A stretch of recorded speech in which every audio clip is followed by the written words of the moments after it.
which covers the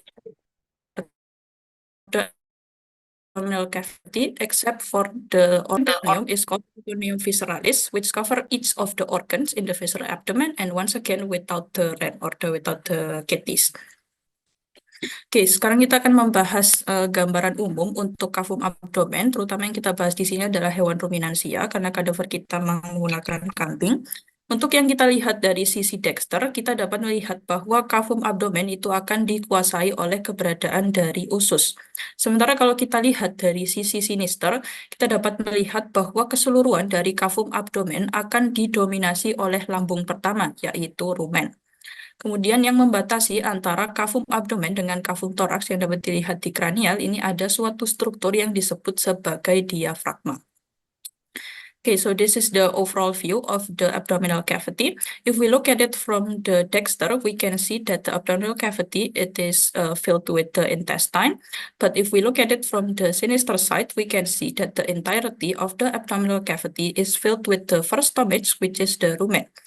And we can also see the thoracic cavity here in the cranially. And then between the abdominal cavity and the thoracic cavity, it will be separated by a structure called the diaphragm, this one. Oke, untuk titik orientasi di kavum abdomen, di kranialnya kita akan menemukan kavum toraks di sini yang akan kita bahas pada pertemuan selanjutnya. Dan di kavum toraks dengan kavum abdomen, seperti yang tadi dibahas, dia akan dipisahkan oleh suatu struktur yang disebut sebagai diafragma. Sementara di kaudal daripada kavum abdomen, kita akan menemukan kavum pelvis di sini yang terletak di os pelvis, dan dia akan dibatasi oleh pelvis inlet. Kemudian di dorsal, kavum abdomen akan dibatasi oleh keberadaan os vertebrae lumbalis 1-6, dan di ventral akan dibatasi oleh perut bagian bawah atau si linea alba.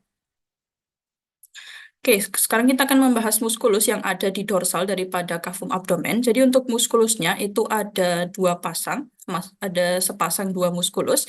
Yang pertama adalah muskulus psoas mayor dan yang kedua adalah muskulus psoas minor. Untuk lokasinya perlu diingat-ingat bahwa muskulus psoas mayor itu dia selalu berada lebih lateral dan jumlahnya ada sepasang. Di dexter ada satu dan di sinister ada satu. Sementara yang lebih medial dan lebih menempel ke os vertebrae lumbalis itu adalah musculus psoas minor. Jadi bisa dilihat di gambar urutannya ini. Yang di lateral adalah musculus psoas mayor, kemudian lebih ke medial kita dapat menemukan musculus psoas minor. Di tengah-tengah sini kita dapat menemukan os vertebrae lumbalis. Kemudian di sini ada musculus psoas minor lagi, dan yang paling lateral di sini adalah musculus psoas mayor. Okay, so for the muscles that is located dorsally to the abdominal cavity, we can find two sets of muscle. One of them is the musculus psoas major, which is located laterally, and the medial we can find musculus psoas minor. So in total there is four. There is two musculus psoas major and two musculus psoas minor. If we look at it from this picture, this is the laterally we can find musculus psoas major, medially musculus psoas minor. Here in the middle is the vertebrae lumbalis, and then musculus psoas minor again, and then the outside we can find musculus psoas major. Oke, sekarang kita akan membahas mengenai organ pertama atau yang disebut sebagai ren atau ginjal. Untuk ren sendiri, seperti yang tadi disebutkan, dia adalah satu-satunya organ di kavum abdomen yang tidak ditutupi oleh peritoneum. Melainkan si ginjal sendiri, dia memiliki pelindung sendiri yang dapat kita lihat di gambar ini, yang disebut sebagai capsula renalis. Nah, setelah kita pisahkan kapsula renalis dan kita potong ginjalnya menjadi dua, kita dapat melihat dalam daripada organ ren, bahwa organ ren sendiri itu dia terpisah menjadi dua bagian yang lebih luar, yang coklat,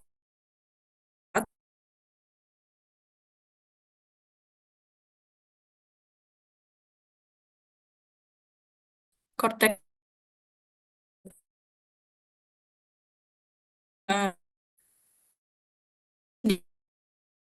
bentukan segitiga piramid.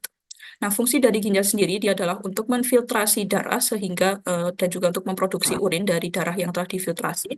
Nah, setelah urin itu diproduksi oleh ginjal, dia akan dikumpulkan oleh struktur yang ditunjuk nomor 6 ini. Ini adalah pelvis renalis. Jadi dia adalah struktur ginjal yang berfungsi untuk menampung urin sementara. Nah, Nah, setelah urin masuk ke dalam pelvis renalis, dia akan keluar melalui struktur yang dapat dilihat di lateral. Ini adalah si hilus renalis. Yang dapat dilihat ini adalah hilus renalis. Nah, hilus renalis sendiri dia akan terhubung oleh dua struktur lain. Yang pertama, yang nomor 10, ini adalah vaskularisasi yang membawa darah masuk ke dalam ren, disebut sebagai arteri renalis. Dan yang satunya ini adalah saluran yang akan menyalurkan urin dari ginjal menuju ke vesika urinaria yang disebut sebagai ureter. Nih. Oke, kemudian dorsal daripada ren kita dapat menemukan satu struktur lagi, sebuah glandula yang nomor 9 ini adalah glandula suprarenalis atau nama lainnya adalah glandula adrenal. Fungsi dari glandula ini adalah menghasilkan hormon untuk menjaga keseimbangan homeostasis tubuh. Oh ya, dan juga perlu diketahui bahwa jumlah organ ren itu ada dua, ada yang dexter dan ada yang sinister. Namun pada hewan ruminansia, karena sisi sinister daripada kavum abdomen itu dikuasai oleh rumen, maka ren yang sebelah sinister dia akan berpindah ke sisi dexter, tepatnya lokasinya adalah di belakang daripada ren dexter. Okay, so first we will talk about the kidneys, or we call them ren. So the ren is the only organ that is not covered by the peritoneum, as I have discussed before. Instead, the ren has another protective lining. Over here, you can see in this picture. This is called the capsula renalis. If we open the ren, we can see the inside of the ren. It is divided into two parts, the outside parts, which is this brown part, and also this darker line. This is called the cortex renalis. Meanwhile, the one that's in the middle, this lighter colored one, this is called the medulla renalis. In the medulla renalis, we can find some triangular shapes, which we call the pyramid. And then right here in the middle is where all of the urine that is produced by the ren is collected. This is called the pelvis renalis. So if we look at it from the medial, we call this pelvis renalis. If we look at it from the lateral, the pelvis renalis will continue into a structure called the hilus renalis, which is pointed by number 7 right here. This is the hilus renalis. And then the hilus renalis will be connected by two other structure. Number 10, this is the artery renalis, which supplies blood into the ren. While number 11, we can find the ureter or the ureter, which will channel the urine produced by the ren into the bladder. Okay, and then dorsally to the ren, we can find another structure called the glandula suprarenalis or the glandula adrenal, which produce hormones and other chemicals such as adrenaline and noradrenaline, which helps keeps the homeostasis of the body. Oke, selanjutnya kita akan membahas mengenai struktur diafragma. Jadi diafragma sendiri seperti yang sudah dibahas, dia adalah struktur yang memisahkan antara kavum toraks dengan kavum abdomen. Untuk diafragma sendiri, dia terdiri atas dua pars yang lebih luar dan berwarna coklat. Ini adalah diafragma pars muscularis. Jadi dia terdiri dari otot, diafragma pars muscularis. Sementara yang di tengah yang warnanya lebih pucat, ini adalah diafragma pars centrum tendinae. Nah, untuk diafragma sendiri, dia akan ditembus oleh tiga struktur. Yang pertama, yang di tengah, dia akan ditembus oleh esofagus, yaitu saluran yang akan membawa makanan dari mulut menuju ke GI tract. Nah, untuk esofagus sendiri, dia akan menembus diafragma melalui suatu bentukan yang ditunjuk nomor 14. Ini disebut sebagai hiatus esofagus. Mungkin lebih jelas gambarnya dilihat di sini. Ini adalah esofagusnya, dan di sampingnya ini ada celah yang disebut sebagai hiatus esofagus. Oke, kemudian dorsal daripada esofagus di diafragma ini kita akan dapat melihat organ aorta yang merupakan pembuluh darah yang keluar langsung dari jantung. Untuk aorta sendiri dia akan menembus menembus diafragma melalui suatu bentukan yang disebut sebagai hiatus aorticus. Bisa dilihat lebih jelas di sini. Ini adalah aortanya.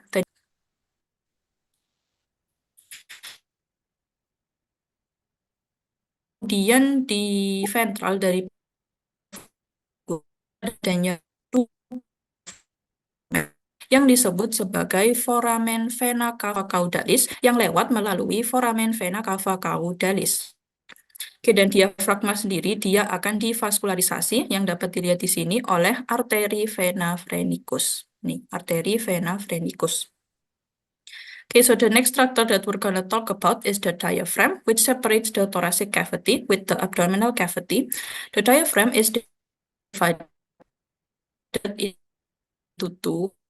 This the outside one, the chocolate one, this is the diaphragma pars muscularis, while the middle one, which is more pale in color, this is the diaphragma pars centrum tendinae.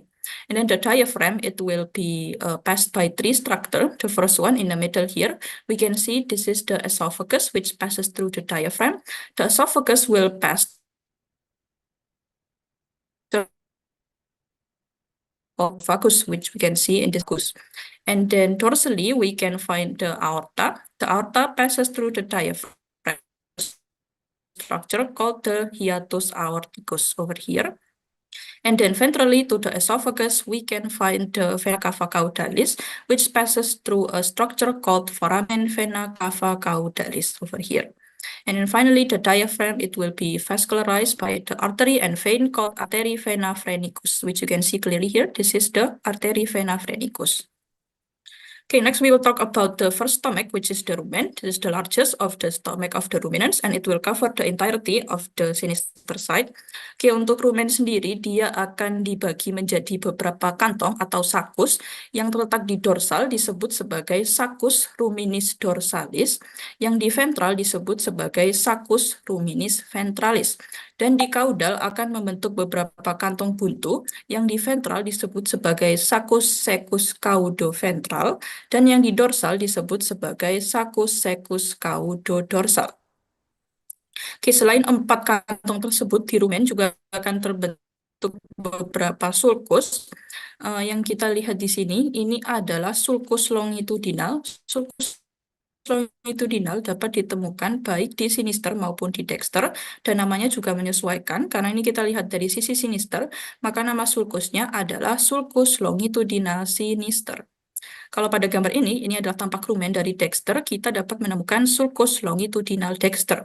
Dan di sulcus longitudinal ini adalah menjadi tempat lewatnya arteri, namanya juga menyesuaikan. Kalau yang kita lihat dari sinister, maka namanya adalah arteri ruminis sinister. Sementara yang di dexter, ini adalah sulcus longitudinal dexter yang dilewati oleh arteri ruminis dexter.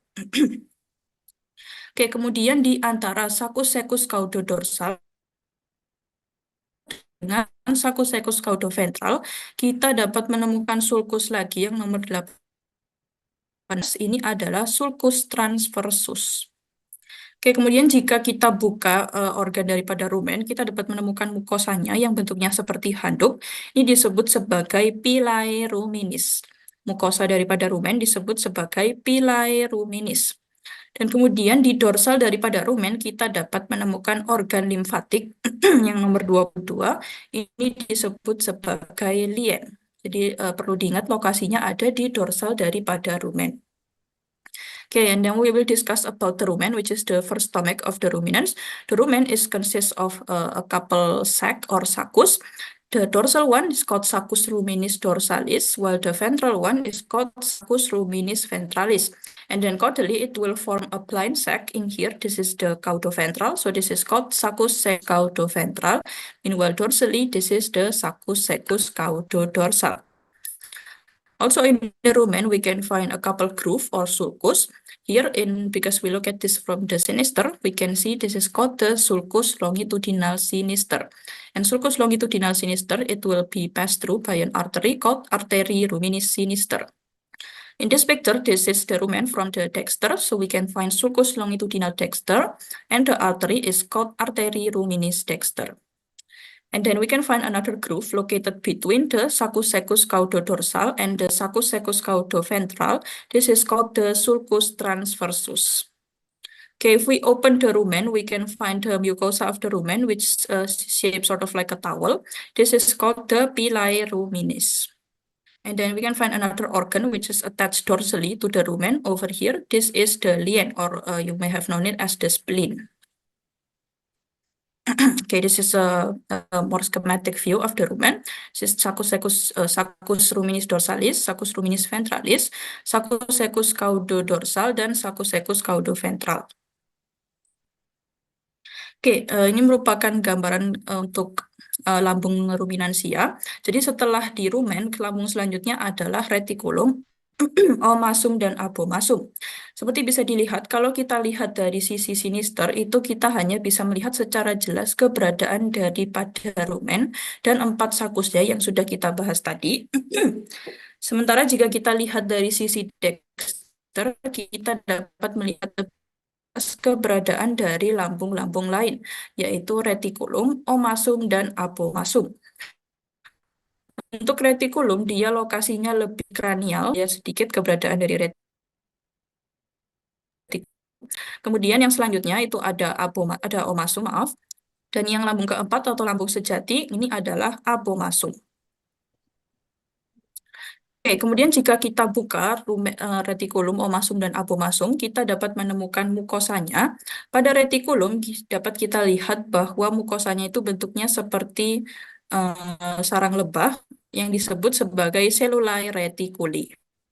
Sementara pada omasum, jika kita buka, dia akan terdiri dari lembaran-lembaran yang berotot yang disebut sebagai lamina omasi.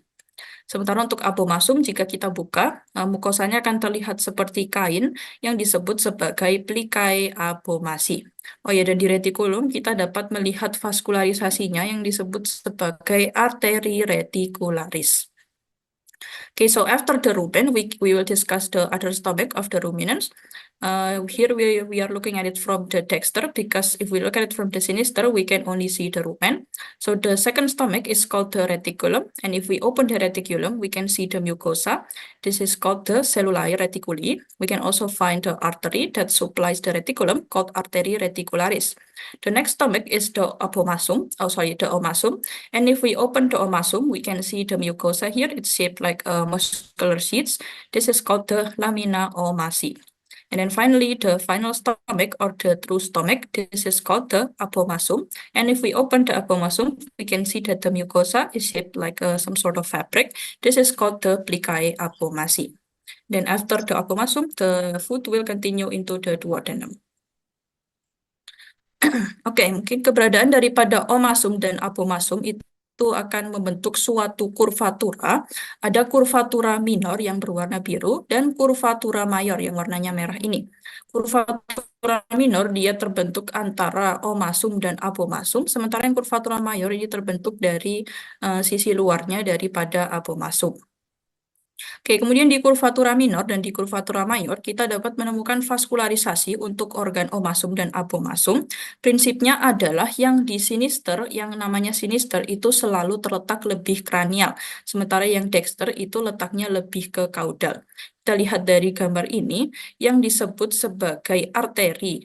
Maaf, arteri gastrika sinister itu adalah arteri yang menempel secara langsung kepada omasumnya. Yang ini adalah arteri gastrika sinister. Sementara arteri gastrika dexter itu adalah arteri yang menempel langsung pada kurvatura minor atau yang lebih menempel ke abomasumnya. Ini sini ya, ini adalah arteri gastrika dexter. Sementara untuk arteri selanjutnya yaitu arteri gastroepiploika, seperti tadi prinsipnya, yang sinister itu selalu lebih kranial. Jadi yang di sini ini adalah arteri gastroepiploika sinister. Sementara yang lebih ke kaudal dan lebih mendekati duodenum dan pylorus, ini adalah arteri gastroepiploika dexter. Okay, so between the omasum and the abomasum, it will shape a structure called the curvatura. There is two, curvatura minor and curvatura major.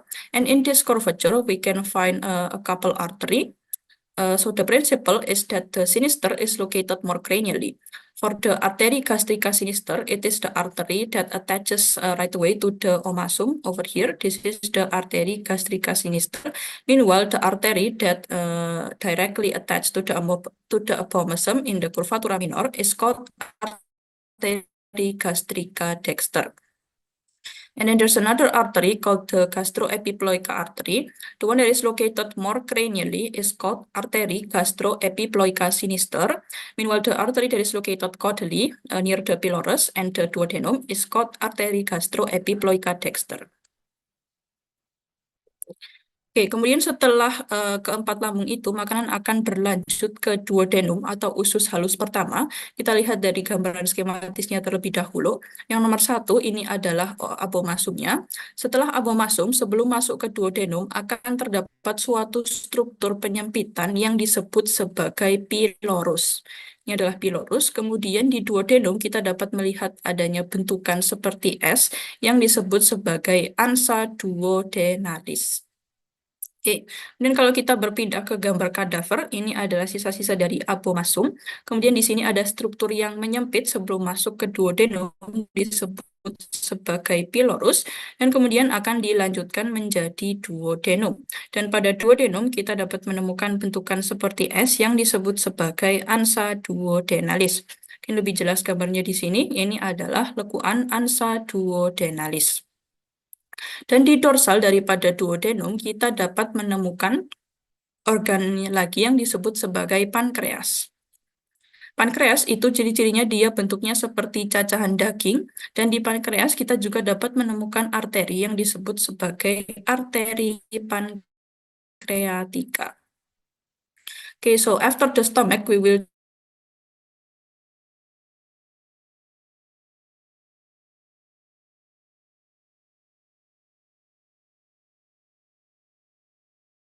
pylorus. We can see from this picture, this is the abomasum, this is the duodenum, and this is the structure called pylorus. And at the duodenum, we can find a structure that's shaped like an S in this picture. This is called the ansa duodenalis.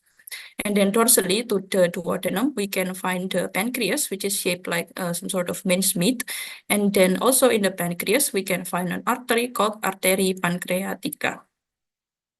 Oke, setelah duodenum kita akan berlanjut ke usus halus selanjutnya, yaitu adalah jejunum. Jejunum ini adalah usus halus yang paling panjang, bisa dilihat ini semua, ini adalah jejunum. Dan jejunum sendiri dia akan digantung melalui suatu bentukan yang disebut sebagai mesenterium. Bisa dilihat di gambar ini yang putih-putih ini adalah mesenterium. Di mesenterium kita dapat menemukan beberapa vaskularisasi. Yang pertama yang ini adalah arteri mesenterica cranialis. Arteri mesenterica cranialis dia akan mencabangkan arteri yang akan memvaskularisasi jejunum yang disebut sebagai arteri jejunalis. Jadi yang besar ini adalah arteri mesenterica cranialis, cabangnya itu adalah arteri jejunalis. Selain itu di jejunum kita juga dapat menemukan beberapa limfoglandula yang disebut sebagai limfoglandula jejunalis. Oke, selanjutnya setelah di jejunum, makanan akan berlanjut ke ileum. Untuk ileum keberadaannya itu dia selalu berjalan bersampingan dengan sekum. Jadi yang nomor 45 yang besar, ini adalah sekumnya. Dan yang berjalan bersampingan dengan sekum, ini adalah ileumnya. Nah, di antara ileum dengan sekum, kita dapat menemukan adanya arteri yang disebut sebagai arteri iliosekalis. Arteri iliosekalis. Dan di kranial, kita dapat menemukan adanya limfoglandula yang disebut sebagai limfoglandula sekalis. Okay, so after the duodenum, the food will continue into the next intestine, which is the jejunum. It's the longest of the small intestine. So all of this is the jejunum. And then the jejunum will be hanged on by a structure called the mesenterium, which you can see in this picture. This one is the mesenterium. In the mesenterium, we can find the artery called the artery mesenterica cranialis. This one, artery mesenterica cranialis. And then the artery mesenterica cranialis, it will create branches which will vascularize the jejunum called the artery jejunalis. Also in the mesenterium, we can find some lymph glands. This one, number 41, this is the lymphoglandula jejunalis. And then after the jejunum, we will continue to the next small intestine.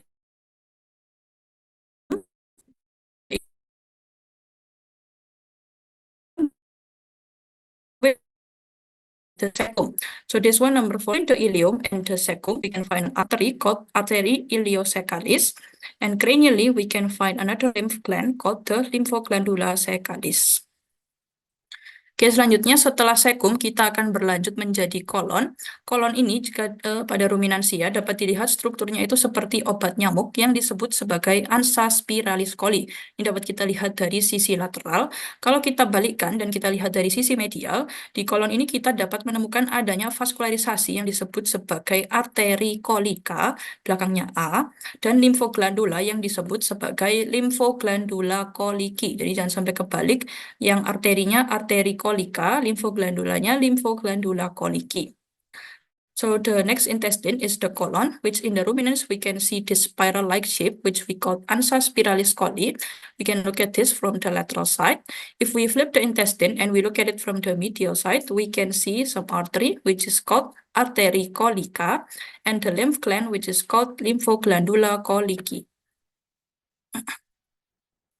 Oke, next kita akan membahas mengenai usus yang terakhir, yaitu adalah rektum. Untuk rektum sendiri, dia lokasinya ada di dorsal dan cukup jelas dibedakan dengan usus lain karena dia banyak ditutupi oleh lemak.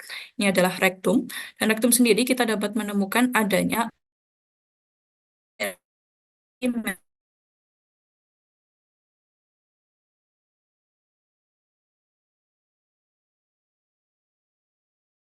dan kemudian jika kita membutuhkan sakulus inilah yang berfungsi untuk membentuk feses pada hewan kambing.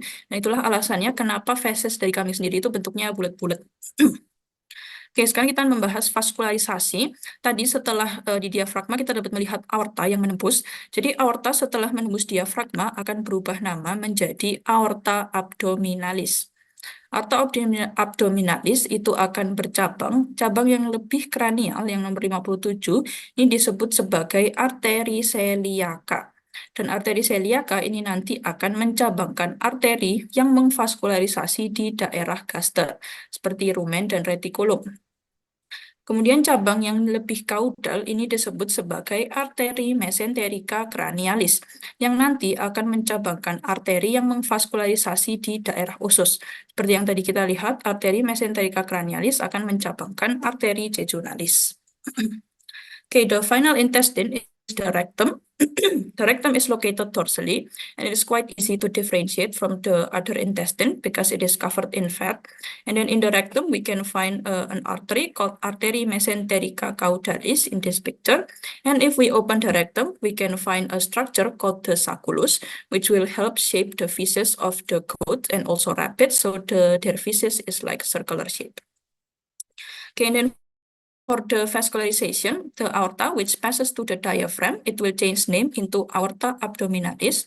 And then aorta abdominalis, there is two branches that we can see. The branch that is located more cranially is called artery celiaca. And then the artery celiaca will branch off more artery that vascularize the gaster, the rumen, the reticulum, omasum, and ogomasum. While the caudal branch, this is called artery mesenterica cranialis. This will branch off the artery that vascularize the intestine. As we seen before, the artery mesenterica cranialis will branch off the artery jejunalis. Oke, selanjutnya kita akan membahas organ hepar atau yang disebut sebagai hati.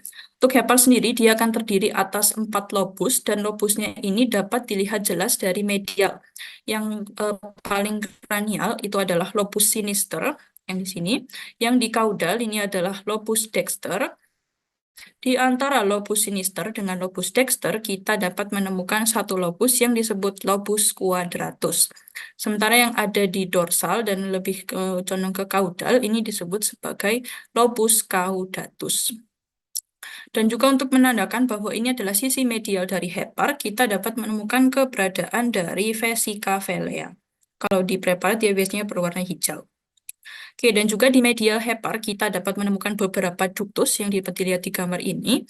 Yang nomor 63 ini adalah ductus yang menuju ke vesica velea disebut sebagai ductus cysticus. Yang nomor 64 ini adalah ductus yang menuju ke hepar disebut sebagai ductus hepaticus. Ductus cysticus dan ductus hepaticus akan menyatu menjadi ductus choledocus, di mana ductus choledocus ini akan berlanjut hingga ke duodenum. Okay, and then now we will discuss the accessory organ of the GI tract. which is the hepar or the liver. So the hepar consists of 4 lobes, which we can see clearly in the medial view. Right here, cranially, we can find lobus sinister. Caudally, we can find lobus dexter. Between lobus sinister and lobus dexter, we can find lobus quadratus. And then located cauda-dorsally, we can find lobus caudatus. We can also see that this is the medial view of the hepar from the existence of the vesica velea or the gallbladder. Okay, also in the medial view of the hepar, we can see a couple ducts.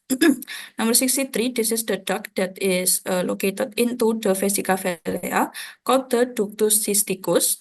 And we can also find the duct that is located towards the hepar. This is called ductus hepaticus. Ductus cysticus and ductus hepaticus, they will fuse into one duct called the ductus choledocus, which will go through the duodenum. Oke, kalau kita lihat hepar dari sisi lateral, kita bahas dulu tentang lobusnya. Yang di kranial ini adalah lobus sinister, yang besar ini adalah lobus dexter, dan kita dapat melihat sedikit keberadaan dari lobus caudatus. Untuk lobus quadratus tidak dapat kita lihat dari sisi lateral. Oke, kemudian hepar sendiri dia akan membentuk beberapa impresio atau penekanan yang dibentuk oleh organ lain. Dari lateral dapat dilihat ini adalah impresio costalis yang dibentuk oleh costae. Jadi penekanan costae akan membentuk impresio costalis.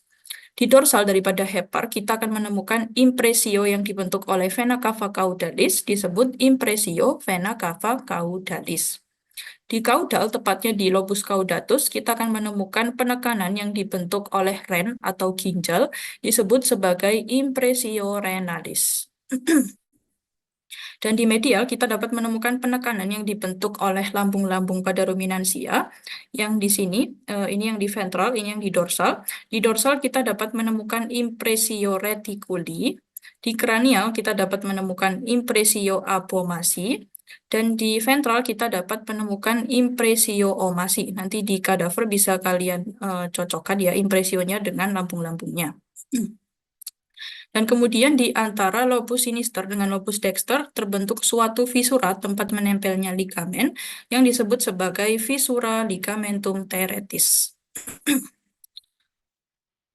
Okay, so the hepar in the lateral view, we can see 3 lobes only. This is the lobus sinister, lobus dexter, which is the big one, and a little bit of lobus caudatus. Lobus quadratus, we cannot see from the lateral view. And also in the hepar, we can find some impresio. This is the impresio costae, impresio costalis, just shaped by the costae. Dorsally, we can find impresio vena cava caudalis. Caudally, we can find impresio renalis, which is shaped by the ren or the kidney. And then medially, we can find the impresio made by the castor, which is the impresio reticuli, impresio abomasi, and impresio omasi. And also located between lobus sinister and lobus dexter, we can find a fissure, visura ligamentum teretis. Oke, sekarang kita membahas sedikit mengenai hepar kuda. Untuk hepar kuda, dia ini cukup berbeda karena dia tidak memiliki vesica velea atau tidak memiliki kantong kemih. Untuk lobusnya itu kira-kira masih sama dengan pada hewan ruminansia. Yang terletak di kranial ini adalah lobus sinister, yang di caudal ini adalah lobus dexter, dan di tengah-tengah kita dapat menemukan lobus quadratus. Kalau yang dari medial masih sama, lobus sinister di kranial, di caudal lobus dexter, di antaranya lobus quadratus, dan di sini kita dapat melihat lobus caudatus. Oke, sekarang kita akan membahas mengenai organ urogenital betina. Kita orientasikan terlebih dahulu, ini adalah kaudalnya yang dapat kita lihat di luar, dan semakin ke sini ini adalah semakin kranial. Dan ini adalah organ urogenital betina yang kita lihat dari sisi dorsal. Oke, kita bahas dari kaudal dulu. Yang paling luar daripada organ urogenital betina, kita dapat menemukan keberadaan daripada vulva. Dan di vulva sendiri kita dapat menemukan 2 lubang. Di gambar tidak terlalu kelihatan ya. Yang lebih dorsal itu lubangnya adalah lubang yang menuju ke vagina. Sementara yang lebih ventral itu adalah lubang yang berhubungan dengan uretra, tempat keluarnya urin. Oke, setelah vulva lebih kaudal, kita akan menemukan keberadaan daripada vagina. Kemudian kaudal daripada vagina, kranial daripada vagina, kita dapat menemukan keberadaan daripada uterus, di mana uterus sendiri akan terdiri dari 3 bagian. Yang ini adalah leher daripada uterus atau cervix uteri. Kalau pada kadaver itu ditandai dengan dia lebih keras gitu ya, karena ada tulang rawan. Kemudian setelah cervix uteri ada corpus uteri, dia lebih lunak. Kemudian corpus uteri dia akan bercabang. Percabangannya itu disebut sebagai bifurcatio cornualis, sementara cabang-cabangnya ada 2 disebut sebagai cornua uteri. Oke, kemudian ini kalau lihat dari dorsal, kalau dari ventral kita dapat menemukan keberadaan dari vesika urinaria, dan yang berhubungan dengan vesika urinaria ada ureter yang tadi menghubungkan antara ginjal dengan vesika urinaria. Okay, so this is the urogenital organ of the female. This is the caudally, we can find the vulva. And then in the vulva, we can find 2 holes, the dorsal hole, which will connect to the vagina. And then the ventral hole, which will connect to the urethra, which is the place for the urine. And then cranially to the vulva, we can find the vagina. And then after the vagina, we can find the uterus, which is divided into 3 parts. The first one is the cervix uteri, which if you feel it in the cadaver, it's like a little bit harder. And then we can find the corpus uteri, which is the next one. And then the corpus uteri, they will branch off into cornua uteri. The branching is called bifurcatio cornualis. Meanwhile, the branches is called cornua uteri. And then if we look at it from the ventral of the organ urogenital, we can find the vesica urinaria, and we can also find the ureter, which connects the kidney into the vesica urinaria. Oke, kemudian setelah cornua uteri, dia akan berlanjut menjadi tuba fallopi yang nomor 45. Kemudian di tuba fallopi kita akan menemukan struktur yang disebut sebagai fimbre. Ini adalah struktur yang berfungsi untuk menangkap ovum yang sudah matang, dan organ penghasil ovum sendiri yang bulat ini adalah ovarium. Struktur di organ urogenital betina dia akan digantung oleh beberapa struktur. Yang menggantung ovarium itu disebut sebagai mesovarium. Jadi ini ovariumnya dan ini penggantungnya disebut sebagai mesovarium. Kemudian penggantung daripada tuba fallopi itu disebut sebagai mesosalpinx. Ini tuba fallopinya. Ini pengantungnya disebut sebagai mesosalpinx. Dan juga penggantung dari uterus itu kita sebut sebagai mesometrium. Untuk vaskularisasi di organ urogenital betina itu ada 2. Ada arteri yang memvaskularisasi ovarium disebut sebagai arteri ovarica, dan arteri yang memvaskularisasi uterus itu disebut sebagai arteri uterina mediana. Okay, next after the cornua uteri, it will continue into the tuba fallopi or the fallopian tube. After the tuba fallopi, there is a structure called fimbre, which functions to catch the ovum. This is the organ that creates the ovum called the ovarium. And then all of the organ urogenital, it will be hanged off by a structure. The one that hangs the ovum over here, this is called the mesovarium. The one that hangs the tuba fallopi is called mesosalpinx. Meanwhile, the structure that hangs the uterus is called mesometrium. And then for the vascularization, we can find 2. There is an artery that vascularizes the ovarium called the artery ovarica, and also the artery uterina mediana, which will vascularize the uterus. Oke, sekarang kita akan bahas singkat mengenai tipe-tipe uterus yang ada pada hewan. Yang pertama, ini adalah uterus duplex. Ciri-cirinya dia ada 2 uterus, ada 2 cervix, dan juga vaginanya tapi cuma 1. Untuk uterus duplex ini dapat ditemukan di hewan kelinci. Oke, kemudian untuk selanjutnya ada uterus bicornis subseptus, di mana dia memiliki 2 cornua uteri, namun cervixnya hanya ada 1 dan 1 korpus. Untuk korpus uterinya, dia itu terpisah tapi tidak terpisah sempurna. Contoh untuk hewan yang memiliki uterus bicornus subseptus, ini ada pada hewan kambing. Oke, selanjutnya ada tipe uterus bicornis non-septus. Bicornis berarti ada 2 cornua uteri, cervixnya cuma 1, dan korpusnya itu tetap 1, tapi dia tidak terpisah non-septus. Untuk uterus bicornis non-septus ini dapat ditemukan di hewan kuda. Dan tipe uterus yang terakhir itu adalah uterus simplex, di mana dia tidak memiliki kornua, hanya ada satu korpus dan satu serviks. Ini adalah uterus milik hewan primata dan juga manusia. Okay, so we will discuss a little bit about the types of uterus in the animals. The first one is the uterus duplex, which is have by rabbits. There is two uterus, two cervix, and one vagina. The second one is the uterus bicornis subseptus. Subseptus means it is separated by septus, but it's not perfect, the separation.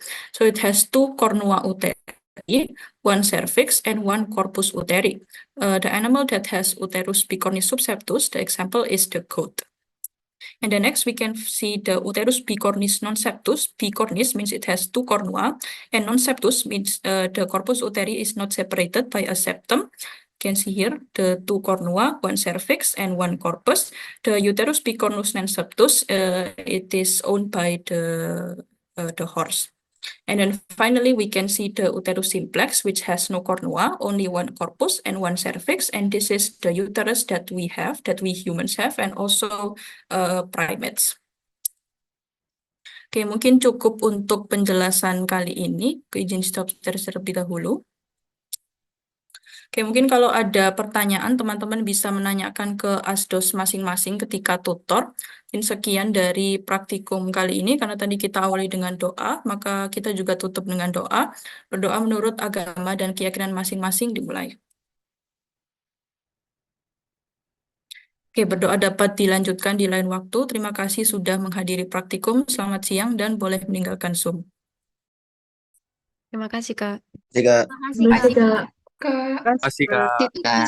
Terima kasih, Mbak Terima kasih, Kak. Gaby.